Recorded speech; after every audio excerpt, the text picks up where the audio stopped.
A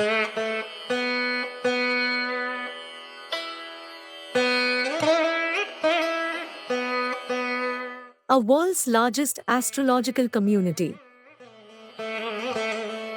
A complete astrological solution and research center in India. Tamil, Telugu, Malayalam and Sanskrit.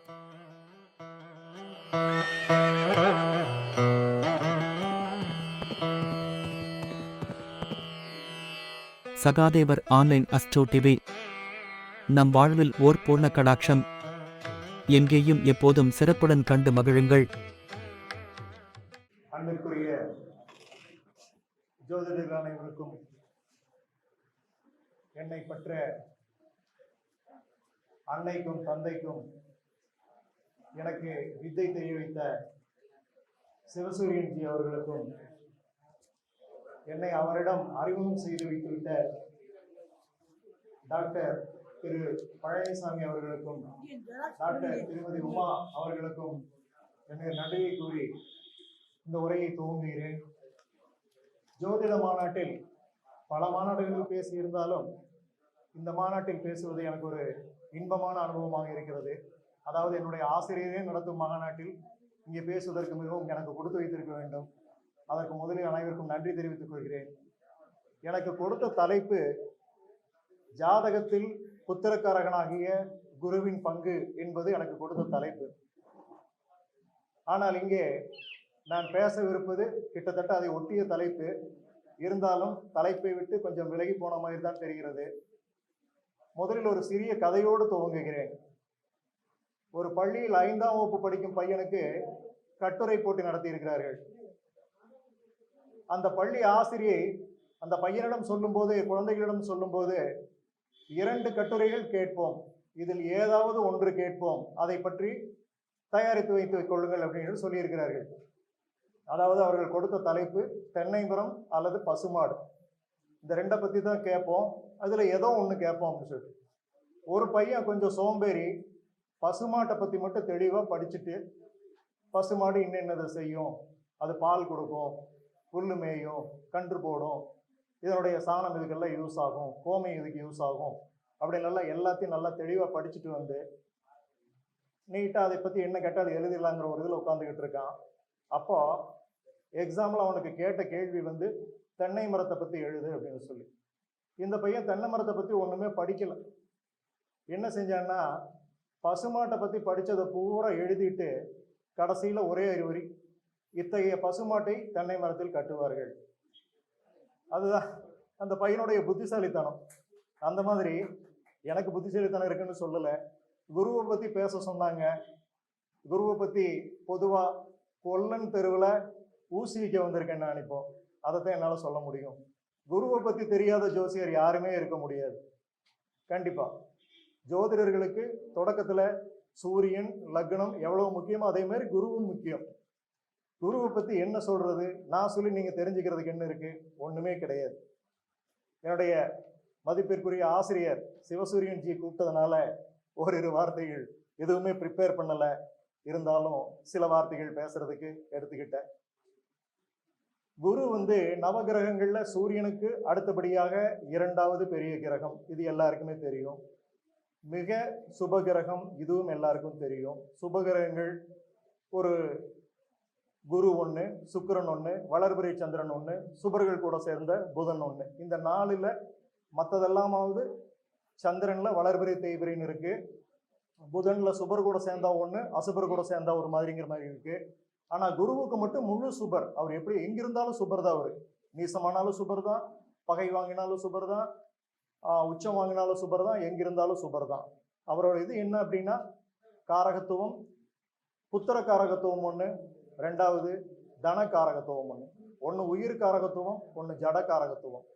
அப்போ உயிர் காரகத்துவத்தில் 5, 9 இந்த பகுதியில் அவர் தனிச்சு இருக்கும்போது புத்திர காரக தோஷத்தை ஏற்படுத்துறார். இது நமக்கு எல்லாமே தெரியும். அதே ஏற்படுத்தக்கூடிய அதே குரு அந்த 5, 9ஆம் அதிபதிகள் கூட தொடர்பு கொண்டோ அல்லது பார்த்தாலோ புத்திரர்களை கொடுத்துட்றாரு. அதுவும் நமக்கு எல்லாமே தெரியும். அந்த அளவுக்கு அவருடைய சுபத்துவம் ரொம்ப நல்ல அருமையாக இருக்கு. பொதுவாக கோச்சார சுகத்தில் குரு 5, 2, 5, 7, 9, 11 ராசிக்கு இந்த மாதிரி இடத்துகளில் வரும்போதோ இல்லை இந்த இடத்துக்களை பார்வையிடும் போதோ அவருடைய பார்வையும் பலனும் நல்லா இருக்கும் அப்படிங்கிறது எல்லாருக்கும் தெரிஞ்சது தான். அடுத்தது, நம்ம வீட்டில் நமக்கு எல்லாம் நடக்கக்கூடிய சுப காரியங்களுக்கு அத்தனைக்குமே பொறுப்பானவர் குரு தான். அந்த குரு தான் நம்ம வீட்டில் ஒரு விசேஷம் கல்யாணம் நடந்ததுன்னா அதுக்கு பொறுப்பு அவர் தான், காது குத்து நடந்தால் அதுக்கு பொறுப்பு அவர் தான், கிரக பிரவேசம் பண்ணால் அதுக்கு பொறுப்பு அவர் தான். எல்லா நல்ல காரியங்களுக்கும் குரு தான் பொறுப்பானவர். அதே மாதிரி எல்லா தோஷங்களையும் நிவர்த்தி செய்யக்கூடியவரும் குரு தான். குரு பார்க்க கோடி தோஷ நிவர்த்தி அப்படின்னு சொல்லக்கூடிய அமைப்பு இருக்கு. இப்போ ஒரு தொழில் செய்கிறோம் அப்படின்னா அந்த தொழிலுக்கு பணத்தை ஏற்பாடு பண்ணி கொடுக்குற தனக்காரகனும் அவர் தான், லாபத்தை கொடுக்குறவரும் அவர் தான், விரயத்தை குறைக்கிறவரும் அவர் தான், தொழில அனுபவத்தை கொடுக்குறவரும் அவர் தான். எல்லாமே குரு தான். இந்த மாதிரி இருக்கக்கூடிய குருவுக்கு அதிதேவதை இந்திரன். குருவுக்கு பல நல்ல பேர் இருக்குது. தங்கத்துக்கு அவர் தான் அதிபதி. அதனால பொன்னவன்னு சொல்றோம், பிரகஸ்பதினு சொல்றோம், வித்யாதரன்னு சொல்றோம், வியாழன்னு சொல்றோம், பீதாம்பரன்னு சொல்றோம். பல பேர்களில் குருவை அழைக்கிறோம். இன்னும் தெரியாத பெயர்கள் எத்தனையோ இருக்கு. பொதுவா குரு அப்படின்னு நமக்கு ஞாபகம் வரக்கூடிய 2 முக்கியமான இடங்கள் வந்து கும்பகோணத்துல திட்டை 1, ஆலங்குடி 1. குரு ஒரு ஜாதகத்துல கெட்டிருக்கு, இல்ல திருமணம் தடைபடுது, குழந்தை பேரு தடைபடுது அப்படின்னா உடனே இந்த 2 இடத்துக்கு தான் போய் சாமி கும்பிட்டு வர சொல்றோம். இது போக சகல தோஷங்களையும் நிவர்த்தி செய்யக்கூடிய ஒரு இடம் இருக்கு, திருச்செந்தூர். திருச்செந்தூர் முருகனுக்கு வந்து பல வகைகளில் பவர் இருக்கு. திருச்செந்தூர் முருகனும் குரு தான், அதுவும் குருஸ்தலம் தான். அங்க இருக்கிறவருக்கும் வந்து திருமணம் செஞ்சு வைக்கிறதுக்கும் பவர் இருக்கு, எல்லா தோஷத்தையும் நிவர்த்தி செய்யறதுக்கும் பலம் இருக்கு. 2வது, அங்க தட்சிணாமூர்த்தியா இருந்து குருவுடைய வேலையை அவர் செஞ்சுக்கிட்டு இருக்காரு. அவருடைய ஒரு தரம் திருச்செந்தூர் போய் சமுத்திரத்துல குளிச்சு, நாழி கிணத்துல குளிச்சு, குருவையும் முருகனையும் பார்த்துட்டு வந்தா போதும், எத்தனையோ தோஷங்கள் நிவர்த்தியாகி அவங்க நல்ல நிலைமைக்கு வர்றாங்க. அதை கண்கூட நானே பார்த்துருக்கேன். குருவனுடைய நிலையை வச்சு அவருடைய குணத்தை சொல்லலாம்.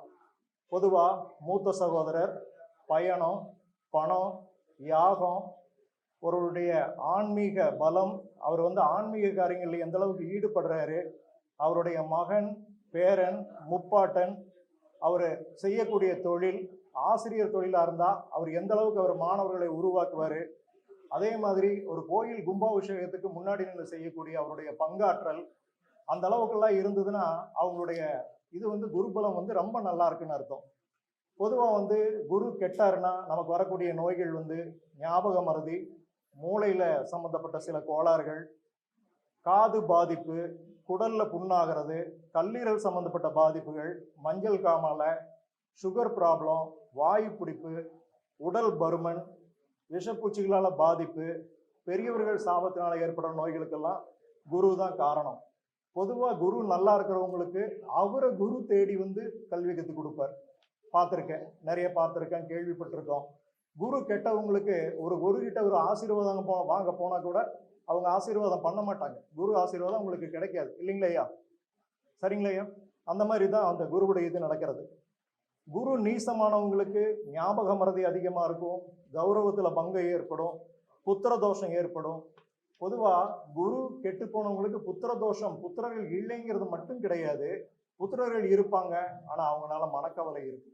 ஏதாவது ஒரு காரணத்தினால புத்திரர்களுடைய பிறப்பில் ஏதாவது குறைகள் இருக்கலாம், வளர்ப்பில் குறைகள் இருக்கலாம், படிப்புல குறைகள் இருக்கலாம், படிச்சு முடிச்சதுக்கு அப்புறம் வேலை கிடைக்கிறதுல பிரச்சனைகள் இருக்கலாம், வேலைக்கு போனதுக்கு அப்புறம் வேற வகைகள்ல குறைகள் இருக்கலாம்.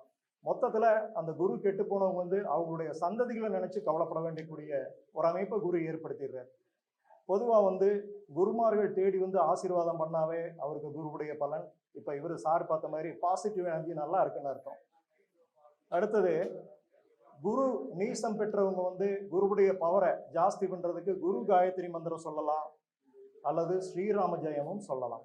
இந்த ரெண்டுமே வந்து குருவுடைய காயத்ரிக்கு குருவுடைய பவரை ஜாஸ்தி பண்ணக்கூடிய ஒரு இது. இதுல சில காம்பினேஷன்ஸ் சொல்றேன். ஒரு இண்டிவிஜுவலிட்டி, அதாவது ஒரு இண்டிவிஜுவல் ஒருத்தருடைய குணம் வந்து குருவை பொறுத்து எப்படி இருக்கும், குரு எந்த கிரகத்து கூட சேர்ந்தா அவங்களுடைய குணம் எப்படி இருக்கும் அப்படிங்கிறது. அதாவது குருவும் சூரியனும் சேர்ந்த அமைப்பு உடையவர்கள் எல்லாவற்றையும் தானே நிர்வாகம் பண்ண விரும்புகளா இருப்பாங்க, சிறந்த நிர்வாகியா இருப்பாங்க. சரிங்களா? நல்ல நிர்வாகியா இருப்பாங்க. குரு சந்திரன் 2 சேர்ந்தவங்க எந்த சொல்லும் பொறுக்க மாட்டாங்க. சொல்றவங்க யாரா இருந்தாலுமே அவங்களுக்கு கொஞ்சம் எங்கடா இப்படி சொல்லிட்டாங்களேங்கிற மாதிரி சங்கடமா தான் இருக்கும். அதே மாதிரி குருவும் செவ்வாயும் சேர்ந்தவர்கள் எல்லா விஷயத்திலையுமே தைரியமா இருப்பாங்க. என்னை மீறி என்ன நடந்துருதுன்னு பாத்திரலாம் அப்படிங்கிற மாதிரி ஒரு தைரியமா தான் இருப்பாங்க. அது எதுவுமே மாற்ற முடியாது. அவங்களுக்கு அந்த அளவுக்கு ஒரு அசட்டு துணிச்சல்னு சொல்ல முடியாது. அது உண்மையிலேயே அவங்களுக்கு ரத்தத்திலேயே ஊறினது குரு செவ்வாய் சேரும்போது. அடுத்தது குரு புதன் சேர்ந்தவர்கள் எப்பேற்பட்ட பிரச்சனையா இருந்தாலும் சரி, அதை ரொம்ப சுமூகமா, யாருக்கும் எந்த பாதகமும் இல்லாம, எத்தனை பேருடைய பிரச்சனையா இருந்தாலும் சரி பாதகம் இல்லாம தீர்க்கறதுல ரொம்ப கில்லாடியா இருப்பாங்க. குருவும் புதனும் சேர்ந்தவங்க அந்த அளவுக்கு ஒரு சாமர்த்தியசாலியா இருப்பாங்க. குருவும் சுக்கிரனும் சேர்ந்தவங்க வாழ்க்கையில எதுக்குமே கவலை இல்லாதவங்க. அவங்களுக்கு என்ன நடக்குதோ இல்லையோ அவங்க காரியம் பூரா நடந்துகிட்டே இருக்கு. ஒரு வகையில சுயநலவாதின்னு கூட சொல்லலாம். ஒரு வகையில அதுக்காக அதையவே பூராமே எடுத்துக்க கூடாது. அடுத்தது குருவும் சனியும் சேர்ந்தவர்கள் குடும்ப பொறுப்பு மிக்கவங்களா இருப்பாங்க. அவங்கள மாதிரி குடும்பத்தை அவங்க தலையிலேயோ தோல்லையோ சுமந்து கொண்டு வரவங்க யாருமே இருக்க முடியாது. இவங்க சுயநலத்தை பார்க்காம குடும்பம், மனைவி, குழந்தைங்க, அவங்க இவங்க வந்தவங்க, அதிதி, மற்றவங்க, வீட்டுக்கு பக்கத்துல இருக்கிறவங்க எல்லாருக்காகவும் உழைக்கிறவங்களா இருப்பாங்க அவங்க. அதே மாதிரி குரு கூட ராகு சேர்ந்தா தைரியம் இல்லாதவங்களா தான் இருப்பாங்க. எடுத்ததுக்கெல்லாம் பயப்படுறவங்க. ஏதாவது ஒரு சின்ன பிரச்சனை வந்துட்டா கூட இது பெருசாயிருமோ, ஒரு சாதாரண டிராபிக் அஃபென்ஸ் அதுக்கு நம்மளை பிடிச்சி உள்ள போட்டுருவாங்களா, 6 மாசம் போட்டுருவாங்களா அப்படிங்கிற மாதிரி எல்லாம் பெருசா பயப்படுவாங்க. அது ராகு செய்யக்கூடிய ஒரு அமைப்பு அந்த குரு கூட சேர்ந்தா அந்த மாதிரி ஒரு பயத்தை கொண்டு வரும். அதே மாதிரி குரு கேது கூட சேர்ந்தா எதுக்குமே பயப்படாதவங்களா இருப்பாங்க. குரு செவ்வாய் கூட சேர்ற தைரியம்ங்கிறது வேற, குரு கேது கூட சேரக்கூடிய ஒரு இது இல்லை. அதாவது ஞானத்துடன் சேர்ந்த அறிவு அது சேரும்போது பிரச்சனை தானே பார்த்துக்கலாம் அப்படிங்கிற மாதிரி எதையுமே ஒரு தைரியமா அணுகி அந்த பிரச்சனையை தீர்க்கக்கூடிய ஒரு அமைப்புல இருக்காங்க. பொதுவா குருவுடைய அமைப்பு என்பது ஜோதிடத்துல ஒருத்தருக்கு நல்ல விதமா அமைஞ்சிருச்சுன்னா அவங்க வாழ்க்கையில எந்த குறையும் இல்லாம நல்லா இருக்கும். குருவுடைய அமைப்புல குறை உள்ளவர்கள் சில சிரமங்கள் பட்டாலும் அதுக்கான பரிகாரங்கள் உங்களுடைய குருமார்களை, ஜோதிட குருமார்களை கேட்டு தெரிஞ்சுக்கிட்டு அதுக்கான பரிகாரங்களை செய்து நலம் பெற வேண்டி கேட்டுக்கொள்கிறேன். சந்தர்ப்பம் அளித்த சிவசூரியன் ஐயா அவர்களுக்கு வணக்கம், நன்றி.